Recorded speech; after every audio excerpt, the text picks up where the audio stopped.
America civil war సమయంలో అధ్యక్షుడు Abraham Lincoln నిరంతర విమర్శలకు గురయ్యారు. రాజకీయ ప్రత్యర్థుల నుండి మాత్రమే కాదు, ఆయన సొంత ప్రభుత్వంలోని వ్యక్తుల నుండి కూడా. ఒక రాత్రి ఆయనకు ఆగ్రహభరితమైన ఒక ఉత్తరం వచ్చింది. అది అతని ప్రధాన సైనికాధికారి జార్జ్ పి మెక్లెనన్ రాసింది. అందులో లింకన్ నాయకత్వాన్ని అవమానిస్తూ ఆయనను అర్హత లేని నాయకుడిగా అభిప్రాయపడ్డాడు. లింకన్ సలహాదారులు వెంటనే స్పందించాలని, మెక్లెనన్ని తొలగించాల్సిందిగా గట్టిగా చెప్పారు. కానీ లింకన్ వెంటనే తన కోపాన్ని ప్రదర్శించకుండా తెలివిగా మౌనం వహించారు. కోపంతో తన అధికారాన్ని ఉపయోగించి అతనికి ఎలాంటి రిటర్న్ వార్నింగ్తో ఉత్తరం రాయలేదు. అంతేకాకుండా ఆ విషయాన్ని ఎక్కడా ప్రస్తావించలేదు. అయినా సరే సమయం తన పని తానే చేసింది. మెక్లెనన్ చర్యలు అందరూ గుర్తించేటట్లు తారాస్థాయికి చేరాయి. ప్రజలు, నాయకులు తామే అతని తొలగింపును డిమాండ్ చేశాయి. సరైన సమయంలో లింకన్ చక్కగా వ్యక్తిగత ప్రతీకారంలా కాక జాతీయ ప్రయోజనాల దృష్టితో అతన్ని తొలగించారు.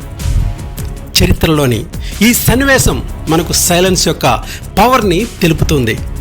లింకన్ తక్షణ ఆగ్రహంతో స్పందించి ఉంటే దేశం అంతర్గతంగా చీలిపోయేది. ఆయన నిశ్శబ్దం నాయకత్వాన్ని కాపాడింది, అతని గౌరవాన్ని నిలబెట్టింది, ఆయన స్థితిని మరింత బలోపేతం చేసింది.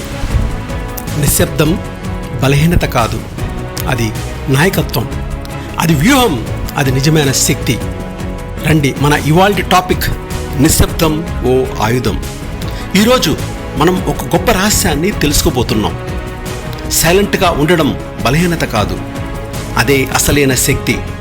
ఈ హల్లాబల్లా ప్రపంచంలో మీ మౌనం మిమ్మల్ని ప్రత్యేకంగా నిలబెడుతుంది, మీ జ్ఞానాన్ని లోతుగా పెంచుతుంది, మీ శక్తిని పునరుత్తేజం చేస్తుంది. 7 ముఖ్యమైన సందర్భాలలో మీ సైలెన్స్ మీలోని గొప్ప శక్తిని మేలుకొల్పేలా చేస్తుంది. కోపం వచ్చినప్పుడు, కోపంలో మాట్లాడిన మాటలు ఇతరులను గాయపరుస్తాయి. మౌనం బలాన్ని కలిగిస్తుంది. మీరు కోపం కలిగిన సందర్భాలలో ఒక్క క్షణం ఆగండి, లోతుగా ఊపిరి తీసుకోండి. నిశ్శబ్దం మీ రక్షణ కవచం కావాలి. మనసు ప్రశాంతమైనప్పుడు మాత్రమే మీ మాటలను ప్రారంభించండి. పూర్తి కథ తెలియనప్పుడు, మనకు అసలు విషయం తెలియకుండా అంచనాకు రావడం అన్ని సందర్భాలలో మంచిది కాదు. జ్ఞానం మాత్రం నిశ్శబ్దంగా ఉంటుంది. నిజం బయటపడడానికి సమయం ఇవ్వండి. నిశ్శబ్దమైన మనస్సు మాత్రమే అసలైన సత్యాన్ని గ్రహించగలదు. మీ మాటలు ఇతరులను బాధపెట్టే పరిస్థితుల్లో మీ మౌనం విలువ కట్టలేనిది. మీ ప్రతి యుద్ధం కోపంతో ఇతరులపై విరుచుకుపడడం కాదు. నిజాన్ని నిరూపించాలంటే ఇతరులపై కరుణ అవసరం. ఎక్కడైతే కఠినత్వం ముగుస్తుందో అక్కడే మీ అన్షేకబుల్ పవర్ బయటపడుతుంది. మన మాటల కన్నా వినడమే ముఖ్యం అయినప్పుడు, నిశ్శబ్దం యొక్క సమక్షంలోనే నిజమైన సంబంధం పుట్టుకొస్తుంది. కేవలం ఏదో ప్రత్యుత్తరం ఇవ్వాలని కాకుండా అర్థం చేసుకోవడానికి వినండి. నిశ్శబ్దంలో హృదయాలు మాటల కంటే గట్టిగా మాట్లాడతాయి. మీ అభిప్రాయం యొక్క అవసరం లేనప్పుడు, బుద్ధి కలిగి ఉండడం అంటే ప్రతి విషయంపైన మాట్లాడకపోవడమే. విజ్ఞానం కొన్ని సందర్భాలలో నిశ్శబ్దంగా ఉంటుంది. నిశ్శబ్దం వేలాది ఉపన్యాసాల కంటే ఎక్కువ జ్ఞానాన్ని మోసుకుపోతుంది. కొన్నిసార్లు మీరు ఏమి మాట్లాడకపోవడమే గొప్పతనం. మీ మాటల కంటే మీ యాక్షన్స్ ఎక్కువ శబ్దంతో ప్రపంచం సృష్టిస్తాయి.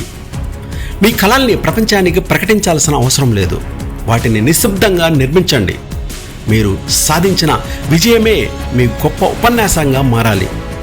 నిశ్శబ్దంలో మాట్లాడిన చర్యలే కాలాన్ని దాటి ప్రతిధ్వనిస్తాయి. మీ నిశ్శబ్ద సమయంలో మీ యొక్క శక్తి, మీ ఆత్మ, మీ భవిష్యత్తు రూపాంతరం పొందుతుంది. నిశ్శబ్దంలో మీరు కనుమరుగైపోరు. మీరు రెక్కలతో ఎవ్వరికీ అందని ఎత్తుకు ఎగిరిపోతారు. నమస్తే.